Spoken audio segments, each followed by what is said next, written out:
Hello, everyone. What's going on? This is the Noah Gillian Show, and I, of course, am your host, Noah Gillian. So happy decided to join in today. It is the 28th of March when you'll be listening to this show, and we're going to continue our preview series. We're going to continue in the American League and now talk about the American League West. A little bit more fun than the Central. Joining me again on the show, as always, Con. What is going on, brother? Not too much. Ready to talk about one of the more interesting divisions, I think, AL West. Yeah, it should be a lot of fun topics to dive into. So real quick before we get into that, if you're following on YouTube, please hit that subscribe button.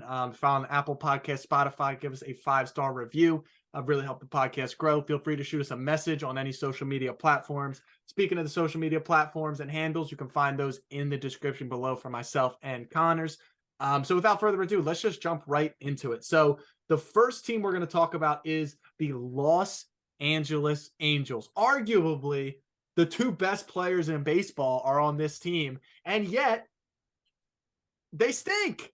I think it's undisputably. Yeah, I think it's at this point. There's some haters with Mike Trout at this point, but regardless, they got Mike Trout, they got Shohei Ohtani, and let's dive into this, Con. Their lineup we can talk about a little bit is good. You know, they got some good options in their lineup. Obviously, with Trout and Ohtani is ridiculous. They have some other good ancillary pieces. But their end all be all has been their rotation and their pitching. It has just been atrocious, even with the greatness of Shohei Ohtani. And one guy I wanted to talk about to start off is Reed Detmers. A lot of guys, especially in the fantasy industry, love Reed Detmers. He was struggling last year, went down to AAA, came back, ended up throwing a harder slider. I think he's pumping his slider about 90 miles an hour now. He's got a lot more velo on his fastball as well, and he's been tabbed as a breakout guy by a lot of fantasy guys, a lot of baseball guys in general. Former first-round pick. Excuse me. So I think if he can continue those gains and really, really take a step forward on top of Ohtani, they also go out and they sign Tyler Anderson from the Los Angeles Dodgers, who had a really, really good year last year. Somehow was an all-star over Zach Wheeler. I don't want to talk about that, but he was an all-star last year. Great year for the Dodgers. So when you squint, you might be able to see a decent rotation there. But other than that, there's not like a ton to love. Let's just dive into the Angels here, Con. What's your feeling on what's your feeling? Are we going to see Trout and Ohtani in the playoffs this year? I guess I hope so, man. I hope so, man. It's gonna be tough. I like some pieces, like you said, outside of them.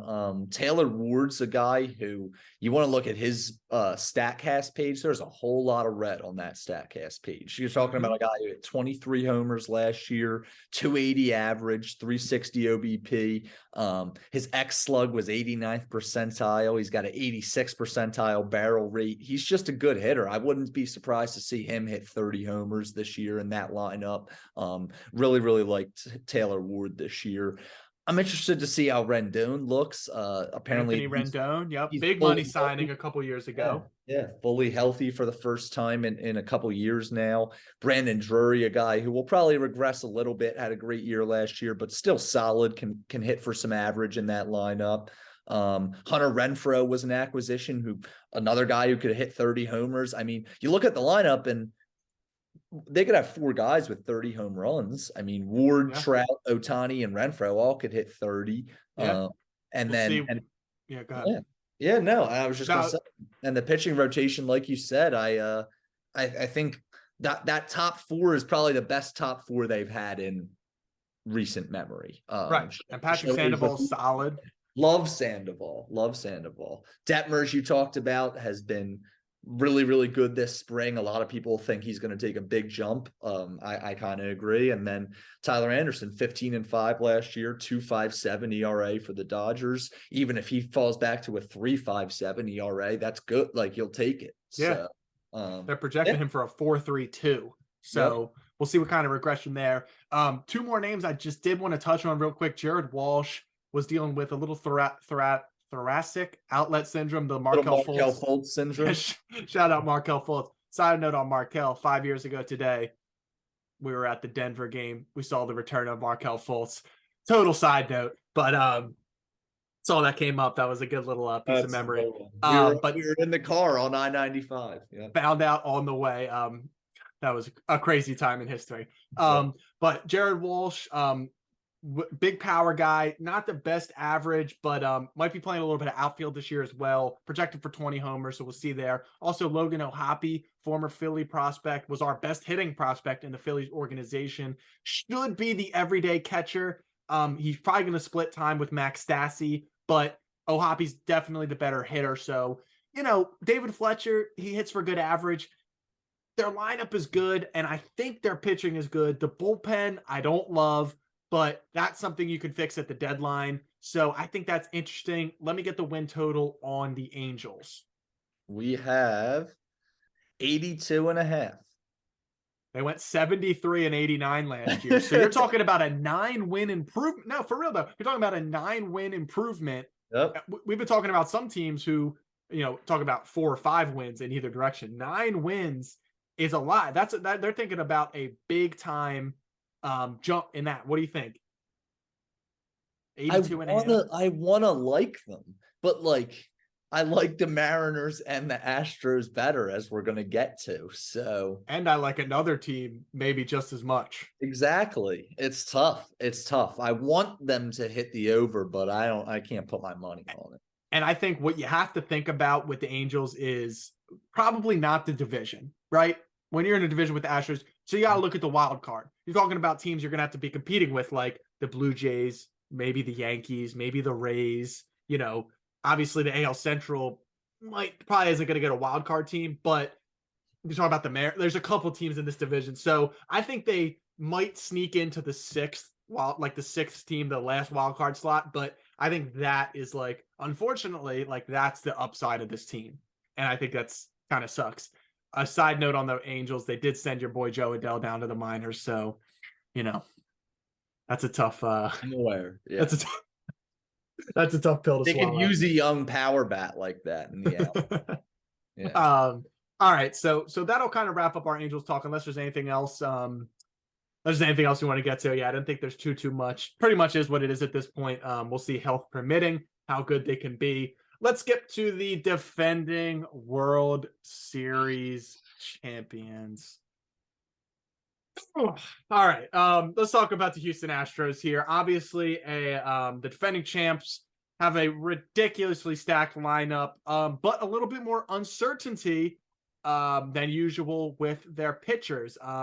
So real quick, let's just run through their lineup. They did make a big addition. I think Jeremy Pena is the replacement Carlos Correa. He had a great year last year as a rookie. He's just going to take bigger and bigger strides. Kyle Tucker, one of the best hitters in all of baseball. Alex Bregman, one of the best hitters in all of baseball. Jordan Alvarez, maybe the best hitter in all of baseball. And then they go out and they sign Jose Abreu, who has been the face of the franchise for the White Sox for the last 8-9 years. You know what I mean? So they have a ridiculous, and I didn't even say Jose Altuve, who got hit in the thumb in the World Baseball Classic. He had to get surgery. He's going to miss multiple months maybe. So that is a big loss for their team, but they can sustain that in April and May. So their lineup is going to be ridiculous. We don't need to worry about that. Let's talk about the rotation, because I think that is the biggest thing. Justin Verlander, Cy Young last year in the AL at 40 years old. He goes to the New York Mets. We'll talk about him in the NL preview.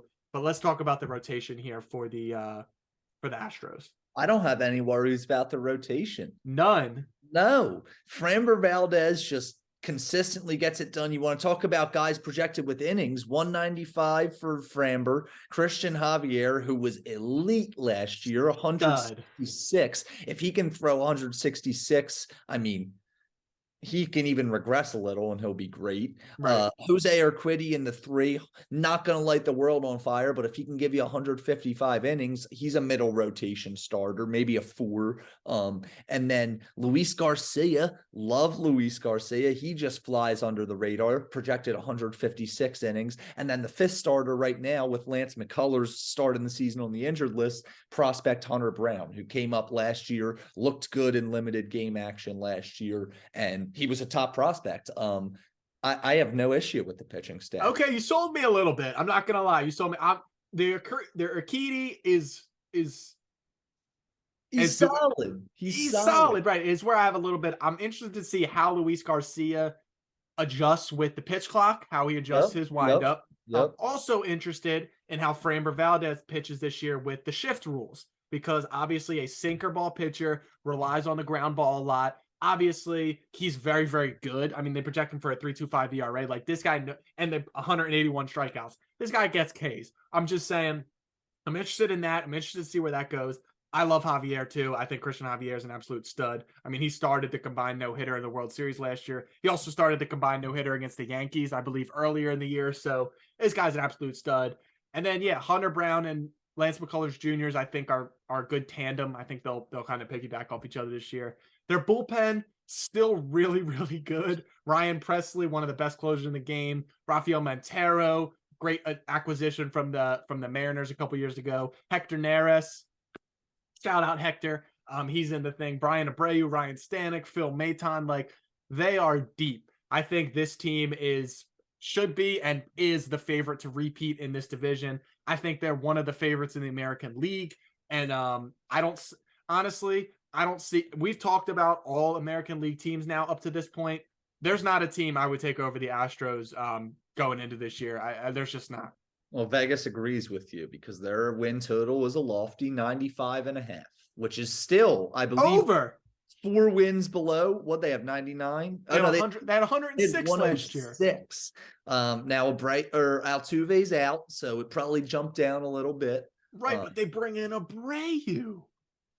And we're talking about Jose Altuve. Let's talk about Michael Brantley is missing is technically on the injured list right now. 300 hitter. Dusty Baker said, listen, if Michael Brantley's healthy, he's in the 2-hole. And if Dusty Baker's saying that, I should tell you all you needed about Michael Brantley. And we obviously know about Michael Brantley. He's been in the league since for the last 12 years. I'm just saying, like, there's guys that over. That's my best bet. Over. All right. So that's what I'm talking about. I think there's a lot of good stuff there. They also got some prospect coming up too. Corey Lee, one of their top prospects, going to be a backup catcher for them. Like, they got some guys who are going to contribute. So I think that's really, really interesting to watch and see how they play. So I think that's a good thing. Over wins for the Astros. Let's move on to the Oakland Athletics here. We don't have to spend too much time. They only won 60 games last year. Or they're projected for 60 games. I think I might have up here. They won 60. Yeah. Okay. You want to take the lead here? Actually, maybe they didn't win 60. I think I have the projections because they have a 0.9% chance to make the playoffs, and I think that's too high. Like, what about this team screams anything like? I agree. I think the 0.9 is too high. It should be like. Let's play a game. Give me one hitter you're excited about on the A's this year. One hitter. You're gonna laugh. That's why. Don't say Laureano. No, he's off the table. Connor Capel. Okay, who is that? I'm serious. Okay, a 5th rounder. I don't have much. I know that he's a good contact hitter. He's got a good hit tool. He's not a guy who's going to come in and hit 20 home runs. Don't expect him to do that, but he's got a pretty good hit tool. He gets on base, pretty good walk rate, and he might even be able to steal a few bags. He was pretty productive in the minor leagues. I don't know we're not going to have much to talk about, so I'm going to look up his minor league stats and give you a little bit of. All right, let me talk about the rotation for a few minutes while you pull up some numbers. That's the only thing I'm even like relatively excited about.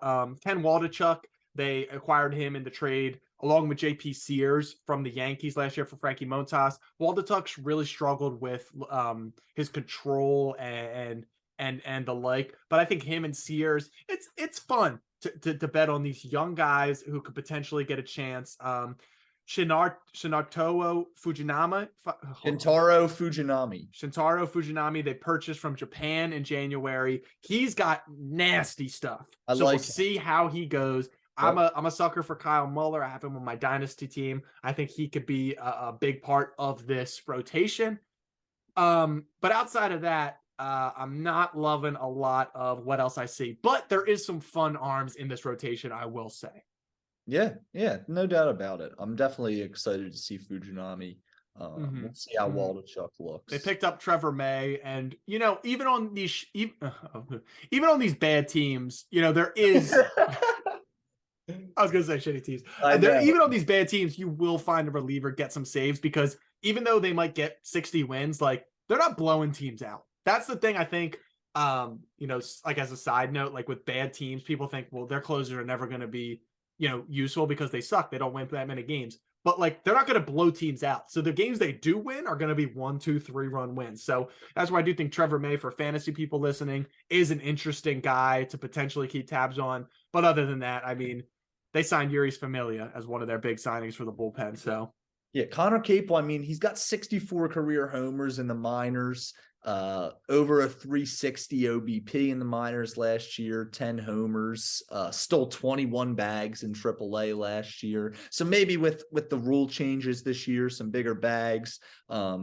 He could, if he gets playing time, he could hit 10 homers and steal 20 bags. So Connor Capel. All I right. appreciate you showing a little bit of positive light. I think there's two things. There's two more things just to mention and to watch. Ramon Laureano will be traded at the deadline this year, so it'll be interesting to see where he goes. Also, Asterio Ruiz, if they let him run and they let him actually steal as many bags as he wants, he could lead the league in stolen bases. So Asterio Ruiz, we'll keep an eye on that. Ramon Laureano at the deadline, we'll keep an eye on that. And that's enough of the A's. Let's move on. Under 60 wins. and a half. Under. 60 and a half is low. Did we determine what they had last year? Yeah, let me look it up. A's wins 2022. They had 60. 60 on the dot. Yeah. I would take the over, but expect them to win 61 games. Like that's what I would expect. 62 games. They'll win 61. Yeah. I don't know. Regardless, let's move on. I'm tired of it. Let's talk about a lot more fun team. The Seattle Mariners, they broke their playoff drought last year. I think it was the first time in the last 20 years they made the playoffs, and it was all on the back of superstar Julio Rodriguez. Let me just get a quick round of applause for Julio Rodriguez, an absolute stud. He's going to be one of the faces of the league pretty soon. But the Mariners did not rest on their laurels. They went out and they made a couple lineup moves this year. They went out and they traded for Colton Wong, a platinum glove level defender at second base. He's going to probably lead off. He's going to platoon maybe at the second base position. They also went out and they traded for Teoscar Hernandez, which is the big trade they made this year. He's going to slot right into the cleanup slot for them. Projected 30 homers, 10 steals. Not a lot of guys that are doing that. So he's going to be a big thing. And then AJ Pollock in the DH, just like a really solid free agent pickup for a contending team. I think those additions, along with the steps of Julio Rodriguez, Ty France is just he's just a solid 275, 20 homers. Obviously you'd like to have someone a little bit better than that, but he's really, really good. Eugenio Suarez, I'm pretty sure he's top 5 in home runs in the entire MLB in the last 5 years. So you got that guy. You got the big dumper behind the plate, Cal Raleigh. Really good at the catcher. And then my boy in left field, Jared Kelenic, is absolutely tearing up the spring. We'll see if he can actually realize his prospect pedigree and show out this year. But he's got to learn to hit a fastball first at the major league level. Talk to me about the Mariners, Connor, and where they go this season after they build on their 90-win playoff appearance 2022. Yeah, I mean, I really like the Mariners. You hit on a lot of the hitters. So I guess I'll kind of move into the pitching, and I love the pitching. I love the lot pitching. to like. Yeah, I mean, they go out and acquire Luis Castillo last year. That's just a huge sign. I mean, he's a 1 or a 2 in this league right now. That changeup is just absolutely elite. He's projected 194 innings. He's pretty durable. He strikes guys out. Really, really like him. Robbie Ray, who they had signed the year before after coming off his Cy Young year, obviously regressed a little bit, came back down to earth. Still a fine starter. I think he's good for a 2 or a 3 in a rotation. And then they got 2 young guys, Logan Gilbert, who looked great last year with a 3.2 ERA. He might even regress a little bit back in that category, but really like his outlook long term. And George Kirby, man, I am all in on George Kirby. Really, really like him. He's a guy who you want to talk about controls the zone. 96 percentile walk rate. He is not walking guys, and it's not like he's getting hit hard either. So he's a guy who he can get strikeouts, he gets soft contact. I really like Kirby. I think he breaks out this year. I think if he's they have him as the fifth starter behind Marco Gonzalez. Marco Gonzalez is not very good. He eats innings though. He does. But if my point being, if George Kirby's your fourth or fifth starter, you're doing something right. So I love this rotation. I think that this might be the best rotation in the division. I think it's not crazy to say that. All the points you mentioned, I think all the points you mentioned are totally fair. They have a legit ace in Castillo, and then Kirby and Gilbert, I think, are going to take a step above Robbie Ray. And then if Robbie Ray, you talk about if Gilbert and Kirby take that step and then Robbie Ray's your 4. Come on. And then as we kind of wrap up their pitching staff, let's talk about the bullpen real quick, because they got 2 guys. Their closer more than likely is going to be Paul Sewald. Had a great year, projected for, a number of saves, a really good ERA. But let me talk about Andres Munoz real quick, because this is a guy I picked up in our Dynasty League when he was on the Padres. I dropped him, whatever. He ended up getting traded to the Mariners. Let me just throw some numbers at you. He's in the 92nd percentile in average exit velocity allowed, the 99th percentile in average expected batting average, expected slug. He's in the 99th percentile in K percentage, 100th percentile in fastball velocity, 99th percentile in whiff percentage. So, I'm throwing all these numbers at you that he's in the top 1% of the league. And he's not even their closer to start the year. So I think you got those 2 guys. You also got a guy in Diego Castillo. You got one of their top prospects in Matt Brash, who just has legit stuff, doesn't know where he's throwing it. So he should be a good reliever. I don't know. I love this team. If they were in any other division, I would love this team even more. And honestly, their lineup, I don't love it, but they have Julio. So that makes up for it a little bit. But the pitching, I think, is elite. You could argue that the pitcher top to bottom, I think, could argue the best in the entire American League. So let me get their win total, and let's talk a little bit more about the Mariners here. Yes. So right before I give the win total, they got some guys coming up. I was just going to say, let's talk about the prospects too after that. No, we can talk about them too. All right. So, I'm just going to start with the one, Harry Ford, who showed up in the World Baseball Classic. For Great Britain. Yep. Great Britain. He is very good.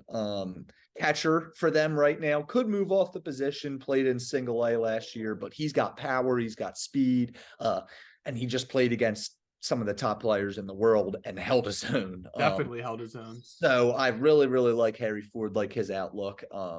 Not going to go too deep, but another guy, pitcher, who's kind of a sleeper is Bryce Miller. Pitched at the AA level last year. He could get a look this summer if an injury happens, or if even say Marco Gonzalez underperforms. He's a guy who, if he pitches well, he's probably going to start the year in AAA. If he pitches well, he could get called up this summer, and he's more than capable. So yeah, I like Emerson Hancock too, another young pitcher, probably a little closer in terms of debuting, but still, they have some arms coming up. Harry Ford is probably a couple years away, but if they move him off the position, he could be up sooner than that. So they got a couple guys coming up. Interesting there. So what's the total there? 87.5. High. But I like it. They had 90, you just said. Yeah, I know. So they're gonna play the 8. See, the thing though, we didn't mention this in the rule change episode, but you play less teams against your division this year. And you're going to play the entire league instead of just a select number of teams in the opposite league. So 87.5. I don't love it, but I'll take the over. You know what I mean? Close one. What's the odds on the division? The Astros are the heavy favorites. They got to be, minus money, probably minus 200 something. But if you were feeling risky, minus 175. Mariners are plus 320. Yeah. It's juicy. Yeah, it's juicy for sure. But I like the over wins, I think. yeah, I think I like the over wins 87.5, even if they only win 88, 89. Like, I think that's like a safe range for them. So I like that. And yeah, I think we're really high on the Mariners' future specifically too. A lot of young guys and a lot of good Hey, pitchers. I'm gonna be completely honest. If I remember correctly, and not just me, I think we all did. We bought Mariner stock on this first annual on the premier Damn MLB right, Con. Damn on the right. MLB preview pod. We said this Mariners team, give it a year or two, they're going to be competing for the playoffs, and it took them 1 year, and they won 90 games last year. So Damn right. And I will they give a won shout right out. now. Yeah, I will give a shout out to you. Before last year, I was hyping Kalenic, and you came on here, and I think we were talking off the pod. You said Julio, you're like, dude, he he's looks like a combination of like Pujols and Cabrera when I'm watching. that was what I I'm said. like, shut the hell up, dude. I'm like, shut Miguel. up. And all of a sudden, Julio looks like one of the best players in baseball. So all I'm saying is, if you're listening to the preview pod on the No Gillian show, you're getting heaters. Is all I'm saying. Yep. So that's You win that's some, you awesome lose pick. some, but Yeah, sometimes you're gonna hear both. You're gonna hear both. We talk about the Tigers, we talk about the Julio Rodriguez and the Mariners. I So was about to say, sometimes you're going to pick the Tigers to win the division, and sometimes you love Julio. So, yeah. so let's move on a little bit. The last team here in the American League West is a team that this is the one team I was mentioning who is going to be a thorn in the Angels' side this year. The Texas Rangers. They went out and they dropped money this offseason, and they really went out and spent some. So I'll talk about the free agents, and if you want to talk about the lineup, we'll get into that. So free agent wise, they went out and they signed arguably the biggest name on the market, Jacob deGrom. Not arguably, the best pitcher in baseball when healthy, Jacob deGrom. They also went out and they signed Nathan Eovaldi from the Boston Red Sox, and they went out and signed Andrew Heaney from the Los Angeles Dodgers, who has always been loved by like the metrics, but just has always kind of struggled with home runs and whatever the case may be. They add those three to Martin Perez and John Gray to round out the rotation.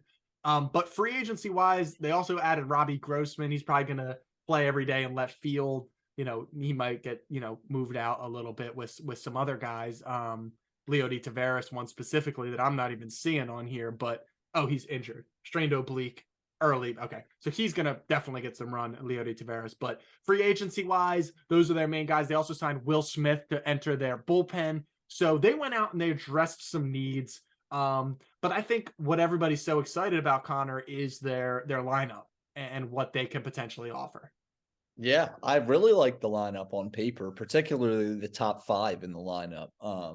Simeon's a guy who seems like he's kind of had this power resurgence as his career's gone on. And he has shown no signs of slowing down. A guy I like a lot is Corey Seager. I know he just another guy who you look at his StatCast page, there's a lot of red, 86th percentile on average exit velocity, 78th in hard hit percentage.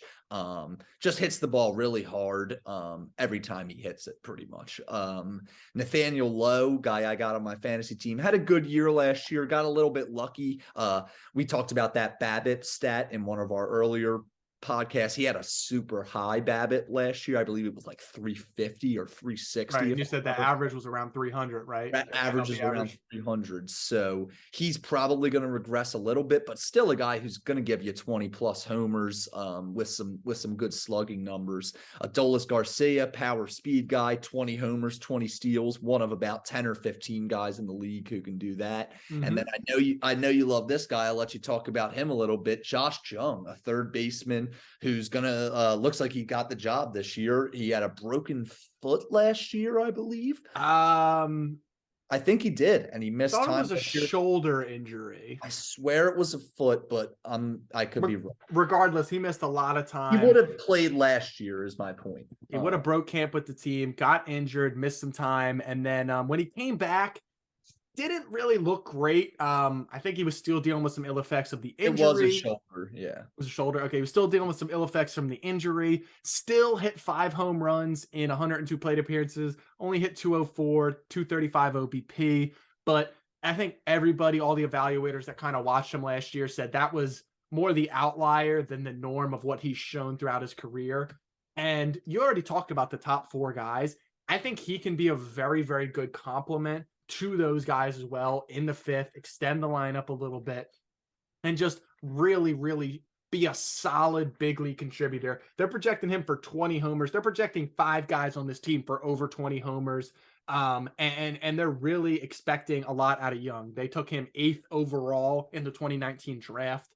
So I think along with that, the other additions they made, I think I like the Rangers a lot, man. I think Seager's going to have a big year.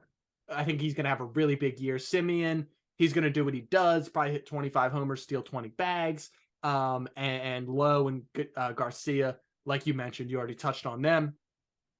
But it's going to come down to the rotation. It's going to come down to especially the health of the rotation, because DeGrom and Eovaldi, slotted in as their top 2, have not been the most healthy guys. Also, another guy on their team, Jake Odorizzi, they traded for him in November last year after the season got out.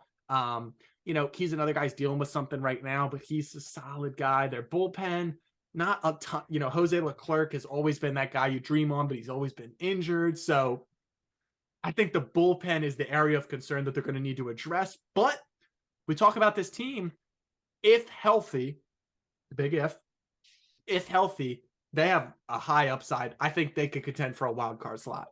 I agree. And the health is just a huge concern with it. Huge, man. Like you talked about a little bit, even their 4th and 5th starters, they have John Gray and Andrew Heaney. John Gray's even battled some injury stuff. I like John Gray a lot this year.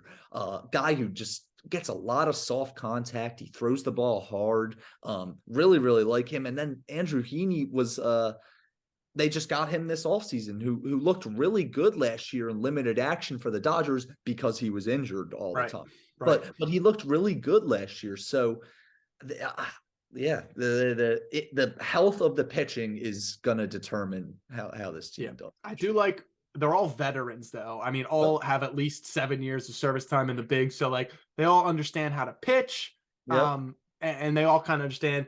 Texas is also a pretty good pitcher's park ever since it's been built the last couple of years. So I don't know. I like the Rangers. Where are they at? The one guy I'm not worried about is Martin Perez. No, he'll be solid. They are at 82.5, dead even with the Los Angeles Angels. And they won 68 games last year, and they're projected for 82.5. Yep. So heads up, who do you think has more wins, the Angels or the Rangers? I tend to what I'm gonna say. I think it's silly to just assume that all of those pitchers are gonna stay healthy. I'm gonna take the Angels. That's fair. If they prove me wrong, they prove me wrong. I'm betting with what I've seen. I'll take the Angels. Yeah, the only argument really have is health, because the Angels have a pitcher who can pitch probably almost as good as DeGrom. Just call it what it is. Ohtani's one of the best. And then they have 2 hitters who are better than anybody in the Rangers lineup, in Ohtani as well, and Trout. So I think it's interesting. I think I'll take the Angels too. I think the Rangers are going to probably win 10 more games than they did last year, which is a huge improvement. But I do think it's the Angels who heads up are going to be a little bit better there. So wrapping up, Con, I guess let's just do our breakout stars. We've been doing this throughout the pod. Let me get your breakout hitter or breakout player in general in the AL West. All righty. Let's go with Bolton, what was his name? I don't have one on hand. Let's go want me to go first? I'm just gonna go George Kirby. Ooh, okay. I'm gonna stick with what I said. I think that guy's gonna just take an absolutely huge jump this year. I think George Kirby will, if he's not starting opening day next year, he'll be the starter in the second day of the season behind Castillo. That's my prediction. Castillo is under contract for a few years there too, so they're going to be set up for success. I love that pick. Someone compared him to Aaron Nola, and while he does have a little bit more velo than Nola, but I love the comp.